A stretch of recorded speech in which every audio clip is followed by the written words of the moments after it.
So, eto na nga, panibagong araw at panibagong buhay. Samahan nyo na naman ako sa paggagala dito nga lang yan sa Busan. Balik kasama ko nga pala dito si Jeff Canoy, kung saan papunta nga kami dito sa may Nampudong Street. At umaambon nga din dito. Pero ang sabi na lang namin ambon lang yan, Pinoy kami.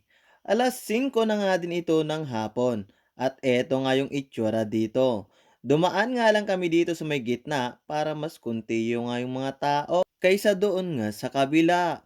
Lumalamig na nga din dito yung panahon at medyo mahangin pa. Kaya naka-jacket nga itong kasama ko. Halos tabi-tabi nga din dito yung kainan. Talagang mapipilian ka sa sobrang dami nga. Kaya kapag napagawi ka nga dito sa Busan ay wag na wag mong papalampasin na hindi puntahan nga itong Nampudong Street o kaya dito sa BIFF na isa nga ito sa mga sikat dito sa Busan, South Korea. Dahil sa dami ng mga restaurant, coffee shop, street foods and shopping center ay talagang mamamangha ka nga din talaga. At hindi nga lang yan, ang dami nga din self-photo studio dito na kinagigiliwan ng karamihan. Bukod pa kasi sa mga free na mga costume at kung ano-ano pa, ay talagang napakaganda at ang linis nga din naman sa loob ng ganito. Habang sa paglalakad nga namin ay nakita ko nga ito. Ang cute lang kasi, kaya kinuhanan ko nga ng picture. Dahil lumalakas nga dito ng ambon, kaya naghanap lang kami ng mapepestuhan para makapagmeryenda na nga din. Dahil nagugutom na din nga kami. Kumuha nga lang din ako dito ng sari-saring pagkain katulad ng dumplings, squid, crab meat at kung ano-ano pa. At nag-order nga din ako dito ng odeng.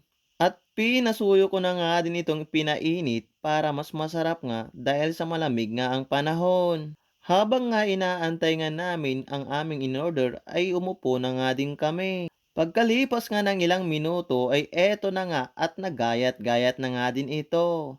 Hindi lang yan dahil may sabaw nga din ng udeng at yun ang hinigop nga dahil masarap nga din naman. Itsura pa nga lang ay nakakatakam na.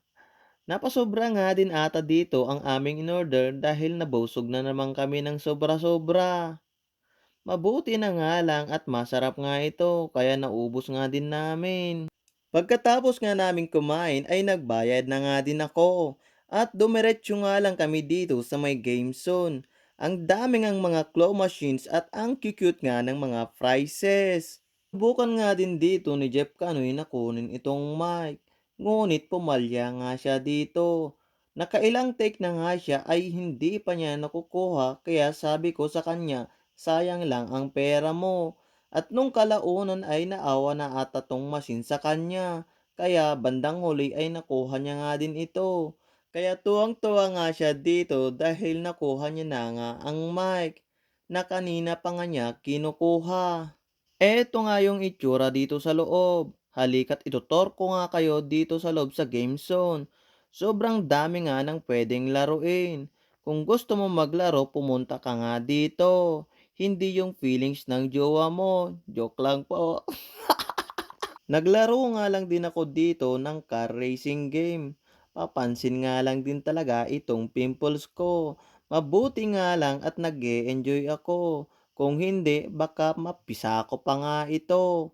Sa dami nga ng pwedeng laruin dito ay handa mo lang ang pera mo. Pagkatapos nga namin dito ay naglakad-lakad na kami. Nakita ko nga itong mga kakaibang mga seafoods katulad na nga lang itong hipon. Ibang-iba kasi ang itsura at kulay kaysa sa karaniwang hipon. Tapos meron pang malaking king crabs. At nung pauwi na nga din kami, may nakakita nga sa akin at tinawag nga ako. Sila nga pala si Ate Juby at si Ate RD. Nice to meet you po. Dahil iisa yung way kung saan papunta sa sakayan ay magkakasama na nga kami. Tapos nadaanan nga namin dito sa may BIFF kung saan may event nga din dito. Awardee ata ito sa mga artista at dahil umaambon nga kaya saglit lang kami dito. So hanggang dito na nga lang itong vlog na ito. Anyong!